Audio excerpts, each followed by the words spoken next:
Budeme vařit jídlo, který umějí všichni, každý jinak, každý po svým a jeden jediný správný recept vlastně neexistuje. Jo. Uděláme guláš.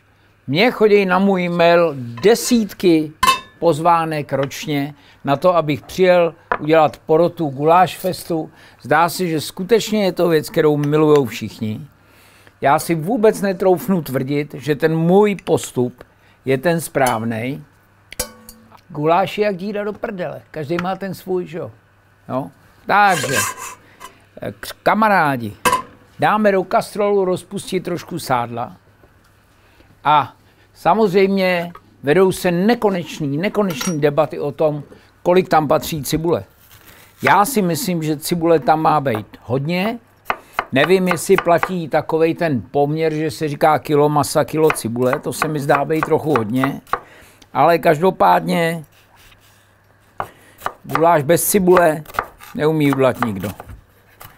Guláš prapůvodně, to je zajímavý, byla vlastně polívka, že jo, kterou vařili maďarský pastevci někde v té pustě, ale my jsme z toho udělali něco úplně jiného. U nás v Čechách je to daleko hustší než v Maďarsku, taková je to věc, kterou prostě jíme s knedlíkama, s rohlíkama a tak dále.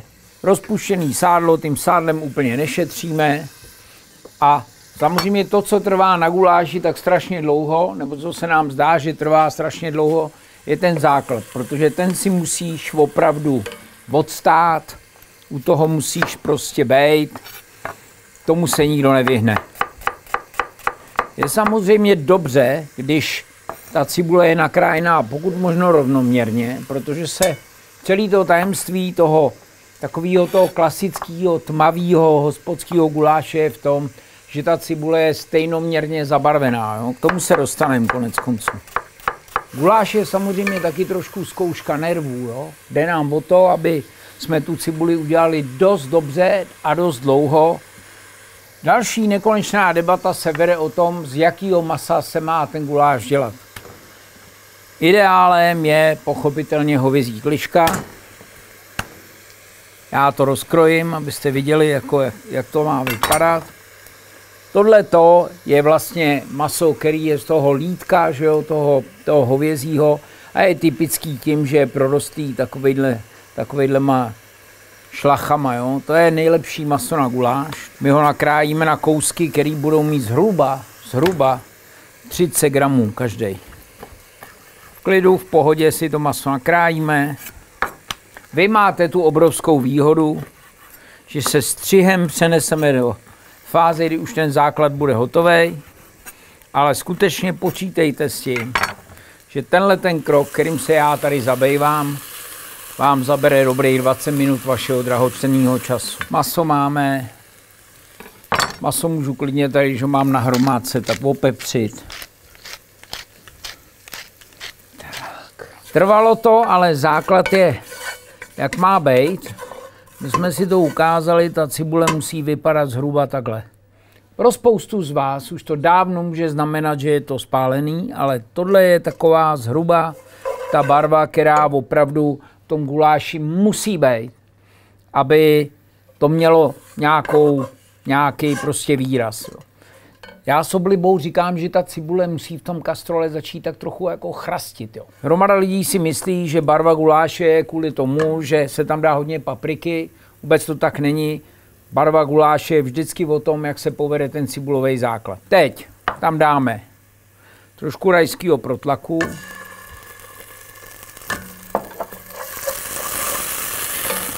Trošku sladký papriky.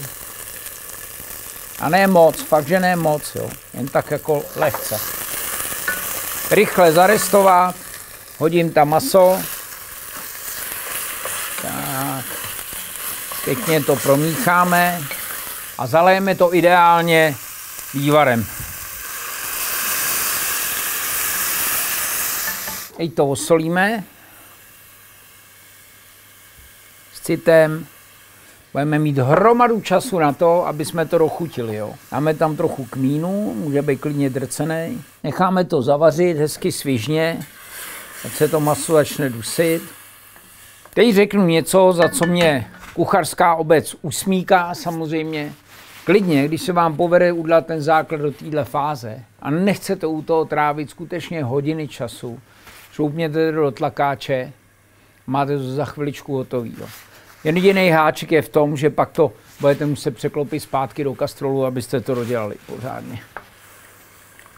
Ale jako to maso můžeme opravdu uvařit jako tím nejrychlejším možným způsobem. To, co je důležitý, je, aby se ten guláš nevařil. Jo? Jedná se o jídlo, který je dušený, to znamená, že ta hlavní surovina, což je ta hovězí kliška, je v té tekutině ponořená jenom částečně. Jo? My jsme si rozuměli, rozdíl mezi vařením a dušením je v tom, že je tam prostě při vaření násobně víc té tekutiny. Tohle je dušený jídlo. Bude se dusit pomalu a samozřejmě musíme ho čas od času hlídat, aby jsme to nepřipálili. Ještě to potřebujeme samozřejmě dochutit, takže tam dáme česnek. To se nebudeme bát vůbec. A mám tak 2 stroužky na tohle množství. Ten guláš musí být robustní, silný, jako výrazný jídlo. Jo? Takže česneček pěkně. Tak, hop, troška majoránky. Tak. Teď jsem opravdu, a můžu tam hodit takhle jeden bobkový list. Základ, když se podíváš tady dovnitř, tak to musí už teďka být ta tekutina ne jako vodnatá nebo vodová, ale musí to být takový jako zahoustlý přiměřeně. Jo. Ono tady je to krásně vidět, jak vidíš, jo, jak je to takový prostě gulášovitý, no já nevím do prdele, jak to říct, jako, ale teď je úplně jednoduchý na to strčit klobouk, tadyhle, že jo, a nechat to hezky pomalonku dodusit do měka. Jakmile to maso bude takový jako napůl měkký, zhruba, a pak to úplně jednoduše, tak jak to mám teď, zasypu trochou hladký mouky. Tím se mi vlastně ta mouka a ten tuk, který je v tom základu, spojí na jížku. Správně jste to pochopili.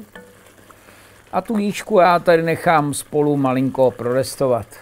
Tam doliju tekutinu znova. A nechám to maso dodusit krásně do měka.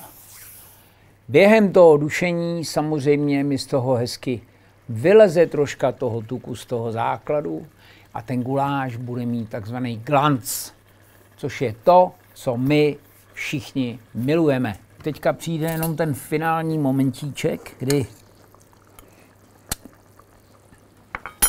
ještě tam dám třapínek, jako, ale malinkatou už jenom. Totiž to dochucování během celého toho procesu je životně důležitý. Když budeme dochucovat až na konci, tak toho sníme strašně moc a budeme mít tendenci se na to dochucení vykašlat. A prostě to jídlo dochucený být musí, s tím si musíš dát tu práci. Tak, já si tady vemu na birajdu. Samozřejmě jídla tohoto charakteru vizuálně nikdy nebudou něco, co je strašně moc jako hezkýho na pohled. Síla jako dušených jídel, který si dělají dlouho, je v tom, že to má tu robustní, dlouhou, výraznou chuť. Ideální příloha samozřejmě je buď to houskovej knedlík, nebo tadyhle takovej jenom ten karlovarský. Nebojte se do toho pustit. Pamatujem si, dobrý základ, pomalý vaření, to je zaručená cesta k úspěchu na dobrý guláš. Najdete ho v mojí knížce Zlatá klasika a taky si ho můžete snadno najít na mém YouTubeovém kanálu.